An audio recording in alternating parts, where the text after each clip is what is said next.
So we're going to use, integrate, and differentiate the natural log function now. Before we do that, we should take a quick review of log functions in general, just to make sure that we're all on the same boat. So remember, a log function is any function that looks like this in its standard position. And the point at which the log function crosses the x-axis is always 1, and the y-axis serves as an asymptote. Remember, the line y equals x indicates or helps us describe inverse relationships, and the inverse to the natural log or to any log function is the exponential function. Y equals some base to the x power, and the exponential function reflects across the line y equals x. Even though I haven't necessarily drawn it perfectly, we remember that it's a direct reflection over the line y equals x. Maybe I will draw it perfectly, or as perfectly as a human being named Marla possibly can. So let's try. There we go. So the exponential function has the opposite or the inverse relationship to the natural log function. On the natural log function, if x equals 1, then on the inverse function, y equals 1. If on the natural log function the y-axis serves as an asymptote, then on the inverse function the x-axis serves as an asymptote. So the reflection is across the line y equals x. That's what an inverse function is. These are the two we're going to talk about. If you remember, log functions also have properties. We're going to talk just about the natural log in this unit, but we could be talking about any log function when we talk about the properties. If we're talking about just the natural log, let me make adjustments to my equation, then y equals e to the x for the exponential inverse of the natural log function, and this would be the graph y equals the natural log of x. The intercepts don't change, the general shape doesn't change, the asymptotes don't change. It's just the base that changes in this case. So let's do the list. We have the natural log of 1. Well, put in 1 for x, you get 0 out for y. 2, the natural log of a times b. So if you take the log or the natural log of factors, you can expand this to the natural log of a plus the natural log of b. And the same thing works. Natural log of a over b would be the natural log of a minus the natural log of b. And that sort of makes sense because the natural log, being a reflection of an exponential, when b is in the denominator, if I were to move it up to the numerator, it would be b, ooh, that's hard to say, b to the negative 1, and so it makes sense that the negative operation would be the one that expands the natural log of a quotient. We also have 4, the natural log of a to the n. That means if you take the log of any base to a power, you can, thank you Deborah Narang, you can take the monkey out of the tree.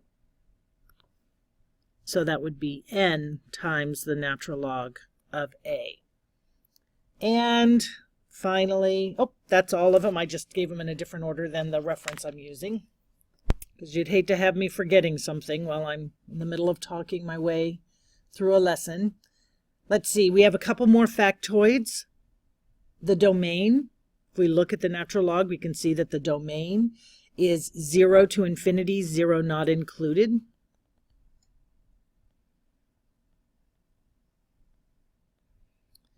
The range then is negative infinity, because this can go on forever. So negative infinity to positive infinity. The function is continuous.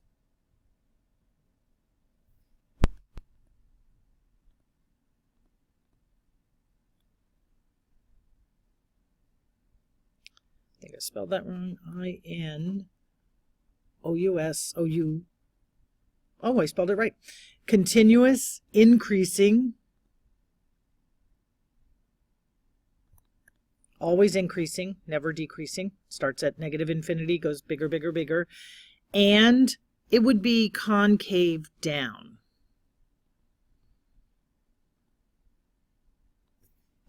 So without proving it in any way, I'm going to give you the derivative of the natural log function. So there are two expressions. One is that the derivative, or the dx, using this notation, of the natural log function equals 1 over x. Now we have to remember that the natural log function has a restricted domain, and so we have to hold that x has to be greater than 0 so that we don't have a domain issue. And then the other variation is looking for the derivative with respect to x of the natural log of u. Having done a substitution, we get 1 over u times du dx, just a form of the chain rule, and that equals u prime over u. Recognizing, of course, number 2 from the second fundamental theorem of calculus. And then we need to hold u greater than 0.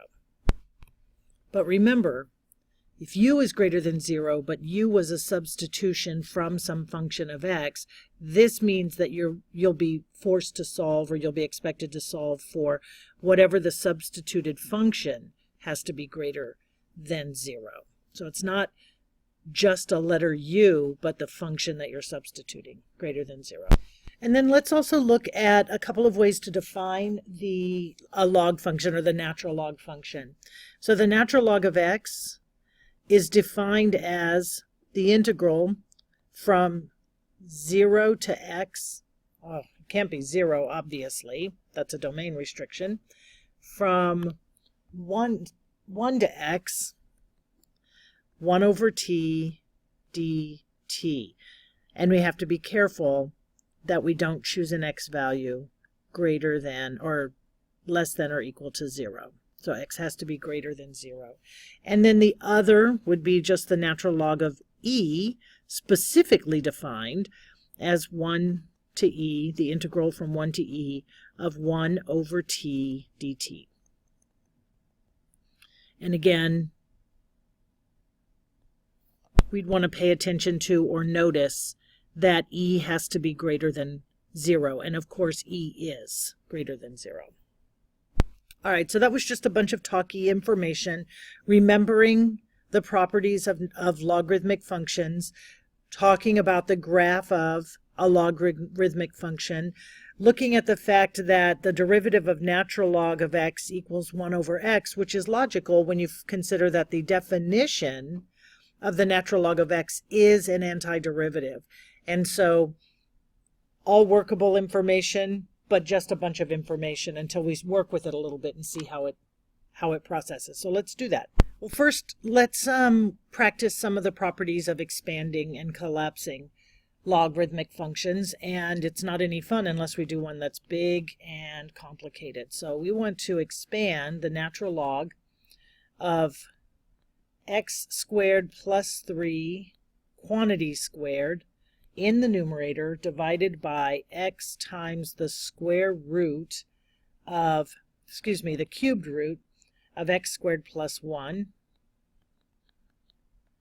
And that equals the natural log of, remember the numerator, x squared plus 3 quantity squared minus the natural log of the denominator, x times the cubed root of x squared plus 1. So that would be the first step, using this property 3. Then, well, I think this is a perfect time to take the monkey out of the tree. So we have 3 times the natural log of x squared plus 3, just bringing the power down, minus, well, what do we want to do here? I think first I want to separate the x and the cubed root function using property number 2. So I'm going to write the natural log of x plus the natural log of, well, this is a cubed root, which means all of this, x squared plus 1, is raised to the 1/3 power. So I'm just going to bring that down. That's just pulling out the power. All right, what next? Well, I have 2 natural log x squared plus 3 minus the natural log of x minus 1/3 natural log x squared plus 1. That's just cleaning up the parentheses. And then I'll look for any other properties I might be able to use for expansion. Now, when I see this, a part of me wants to then somehow expand these, but I don't have a property with a plus sign between a and b, only factors of a and b. So there's nothing I can do here, and there's nothing I can do here. That's just a natural log. So I'm done. That's it. I've expanded that big, ugly natural log into a chain of small bites so I could overpower it if I needed to. So let's do a couple of derivatives. Let's find the derivative with respect to x of natural log of 2x.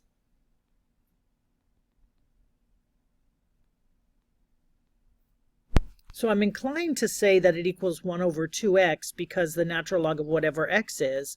But remember, x is not a function of x, it's just the value of x. So I'm going to have to do a simple substitution. So I'm going to let u equal 2x and du equal 2 dx. And a quick glance to my formula tells me I'm going to want a du dx, so I can pull that dx down here. Now it's just a matter of straight substitutions. I want u prime, well, I'm going to write it in this form, so it equals 1/u, right? 1/u times du dx. But that equals 1/2x u times 2, which is du dx. So that gives me 2/2x, which is 1/x. Now the truth is, I didn't really have to write this step or even this step because the property gives me, or the definition gives me, the final outcome. So I could have just taken it from all of my substitutions and said, well, u prime equals 2x and u prime equals 2. U prime equals 2 and u equals 2x. And from there, just simplified to 1/x. I don't require that you write this out, the chain rule part. I just want you to see how the chain rule works. And I think sometimes the most instructive examples are the ugly, ugly ones. So we want to find y prime, or we want to find the derivative of the function y equals x minus 2 squared over the square root of x squared plus 1. Now we need to take a peek at the denominator to make sure that it's not 0. So we have a caution. But any negative number for x would be positive, made positive by squaring it, plus 1. So the denominator is never 0. And so we have no restriction on the denominator at this point. But in order to differentiate, we're going to take advantage of the fact that we can take the natural log of both sides. So the natural log of y equals x minus 2, whoops. I did say the natural log of both sides, the natural log of x minus 2 squared over, and I'm going to rewrite it this time, x squared plus 1 to the 1 half. And now that I've taken the natural log, I have to be careful about the value again. This time I'm only going to look at the numerator. We already know the denominator is just always positive, not an issue. But the denominator has to be greater than 0. So that means inside has to be greater than 0. So x minus 2 has to be greater than 0, or let's just say, yeah, greater than 0. That works. And that means that x, well, let's not. Let's say x minus 2 can't equal 0. Once we have a value inside of it, then squaring it is always going to make it positive. So we're only concerned about 0, really. So x is not equal to 2. All right, now let's rewrite this. Natural log of y.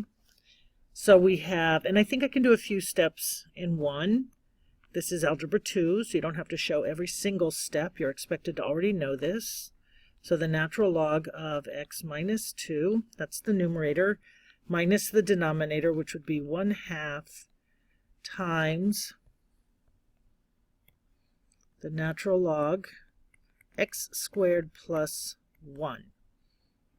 All right, so now we want to differentiate both sides.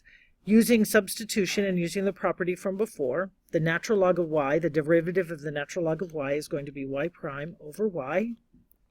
And combining the constant multiple rule with our other substitution properties, or processes, we'll be able to take the natural log of x minus 2 by substituting u equals x minus 2, and then I also need to know what u prime is. So u prime is 1 dx.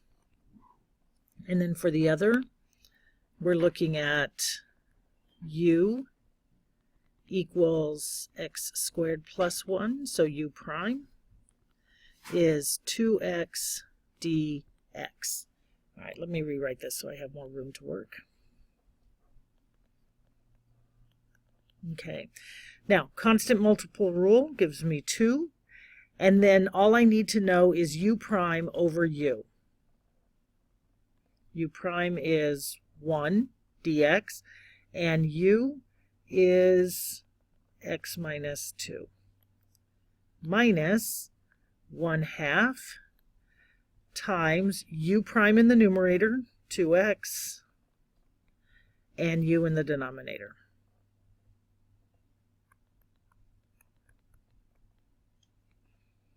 Do a little simplifying.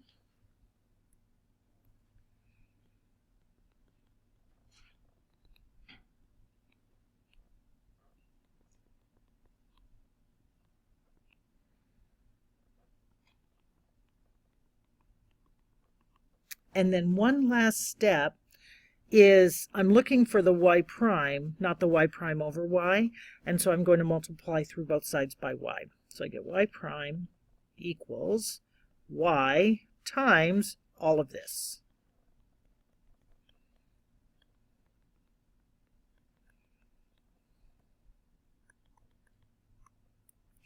And in a perfect world, at this stage of the game, I have to know that y equals our initial function. Well, that's way up here, isn't it? Up here, and I'm going to have to substitute that back in. When I substitute that back in, I get minus 2 squared over